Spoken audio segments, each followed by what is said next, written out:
नवंबर 16, 2025 डोंगराली village में एक 3 साल की बच्ची अपने घर के बाहर खेल रही थी। उसके हाथ में चॉकलेट थी, उसके चेहरे पर मुस्कान थी। सब कुछ एकदम नॉर्मल लग रहा था, लेकिन यही चॉकलेट उसकी जिंदगी खत्म कर देगी अगले 2 घंटों में। और सबसे स्केरियस्ट पार्ट इस केस का ये है कि जो आदमी ये चॉकलेट देने वाला था, उसे वो पहले से ही एक डिस्पिकेबल प्लान बनाकर अपने घर से निकला था। और यादना को ये पता ही नहीं था कि अगले कुछ घंटों में सिर्फ 300 मीटर की दूरी पर उसकी जिंदगी खत्म होने वाली थी। याद धन्या, ये नाम आज पूरे मालेगांव में एक मूवमेंट बन चुका है। एक मासूम बच्ची जिसकी जिंदगी एक चॉकलेट की लालच और एक कैलकुलेटेड रिवेंज के प्लान में खत्म हो गई। लेकिन ये क्राइम सिर्फ एक रैंडम एक्ट ऑफ वायलेंस नहीं था, ये एक प्री मेडिटेटेड था। याद की दुनिया बहुत ही ज़्यादा सिंपल थी। वो अपने मलेगांव के डोंगराले गांव में रहती थी। गांव की आबादी मुश्किल से 2000 लोगों की थी, जहां हर कोई एक दूसरे को जानता था। उसके पापा फोटोग्राफर थे और उसकी मम्मी घर संभालती थी। उसकी एक छोटी बहन भी थी जो सिर्फ अभी 1 साल की ही थी। उनका घर खुशियों से भरा रहता था। यादन्या अपने घर की रोशनी थी। वो बड़ी थी तो इधर उधर दौड़ती थी, हंसी खुशी रहती थी, और उसका फेवरेट काम था घर के बाहर आंगन में खेलना, वो भी आसपास के बच्चों के साथ ही। सब कुछ नॉर्मल चल रहा था उनकी जिंदगी में, लेकिन उन्हें क्या पता था कि उनकी खुशियों पर एक काला साया पड़ने वाला है। और सबसे ज़्यादा दुख की बात यहाँ पर यह है कि वो साया कोई बाहर का नहीं था, वो साया उनके आसपास ही घूम रहा था।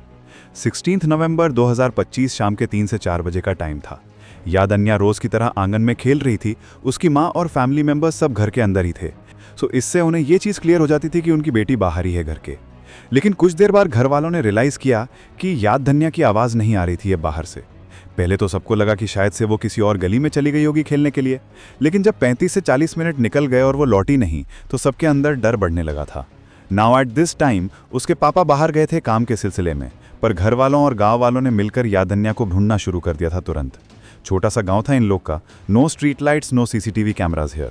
जैसे जैसे अंधेरा बढ़ता गया, घर वालों की हिम्मत टूटने लगी। लेकिन फिर शाम के लगभग 7:30 बजे गांव वालों को एक बहुत बुरी न्यूज़ मिली। याद के घर से सिर्फ 300 मीटर दूर एक मोबाइल टावर के पास झाड़ियों में याद पड़ी थी। उसके शरीर पर जख्मों के निशान थे, और जो सबसे डरावनी चीज़ है वो ये थी, 3 साल की बच्ची के साथ ये सब कुछ हुआ था, ये सोचकर ही रूह कांप जाती है।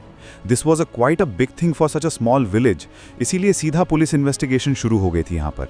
सबसे पहले पुलिस ने ये नोटिस किया कि बॉडी इतने ज़्यादा करीब मिली है उन्हें, तो उनका कातिल पक्का आसपास का ही कोई इंसान होगा। और जब उन्होंने मोहल्ले के बच्चों से बात करी तो उन्हें एक इंपॉर्टेंट बात बताई गई। बच्चों ने बताया कि एक अंकल यादन्या को चॉकलेट दिलाने के लिए ले गए थे, और उन्होंने उस अंकल की पहचान की, and his name was Vijay Khairnar. Now ये नाम सुनकर सभी लोग, सारे गांव वाले बहुत ही ज़्यादा हैरान हो गए थे। विजय 24 साल का था, उनके घर से सिर्फ 200 मीटर दूर रहता था वो। और यहाँ पे सबसे ज़्यादा बनी घिनौनी बात यह है कि पूरे गांव जब यादन्या को ढूंढ रहे थे उस दिन शाम को, तो विजय भी उनके साथ उनकी मदद कर रहा था उसे ढूंढने के लिए। The same guy who killed poor innocent kid. Police को उस पर शक हुआ कि वो बार बार उसी मोबाइल टावर के पास कंपाउंड वॉल के पास आने की कोशिश कर रहा था, as if he was trying to hide something. लेकिन फिर रात के 8:30 बजे पुलिस ने विजय को पकड़ लिया। पुलिस स्टेशन में जब उससे पूछताछ हुई तो उस दरिंदे ने अपना पूरा जुर्म कन्फेस कर लिया और अपने क्राइम्स एक्सेप्ट कर लिए।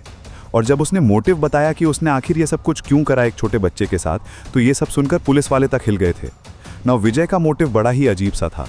यादन्या के पापा के साथ उसके 1 महीने पहले एक झगड़ा हुआ था, और उसी झगड़े का बदला लेने के लिए उसने इतना घिनौना रास्ता चुना। उसने पहले बच्ची को लालच दिया, उसके साथ किया, और फिर पत्थर से उसकी जान ले ली, क्योंकि वो ये नहीं चाहता था कि उसका क्राइम बाद में पकड़ा जाए, और अगर बच्ची जिंदा रहती तो पक्का वो सबको सच सच बता देती हर एक चीज़। इसीलिए उसने उसे अपने रास्ते से हटाने की सोची।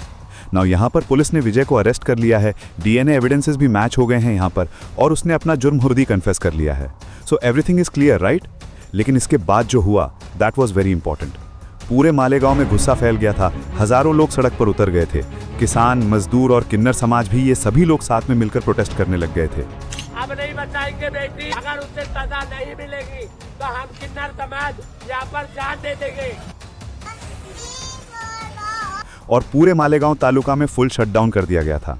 लोगों की एक ही डिमांड थी, जस्टिस फॉर यादन्या। वो सब चिल्लाते रहे कि इस केस को फास्ट ट्रैक किया जाए और विजय को फांसी दी जाए, क्योंकि उन्हें डर है कि ये केस भी कहीं दूसरे मामलों की तरह लंबा ना खिंच जाए और ये बच ना जाए। आपने देखा होगा वीडियो में बच्ची की माँ का दर्द, लोगों का गुस्सा। उन्होंने साफ कह दिया कि अगर इस दरिंदे को सजा नहीं मिले तो हम यहीं जान दे देंगे अपनी। यादन्या की कहानी हमें ये याद दिलाती है कि हमारा समाज कितना वल्नरेबल है, और हम सबकी ही ये जिम्मेदारी है कि हमारी आवाज़ इतनी ऊंची हो कि इंसाफ जल्दी हो और ऐसे लोग ये जुर्म करने से पहले 100 बार ही सोचें।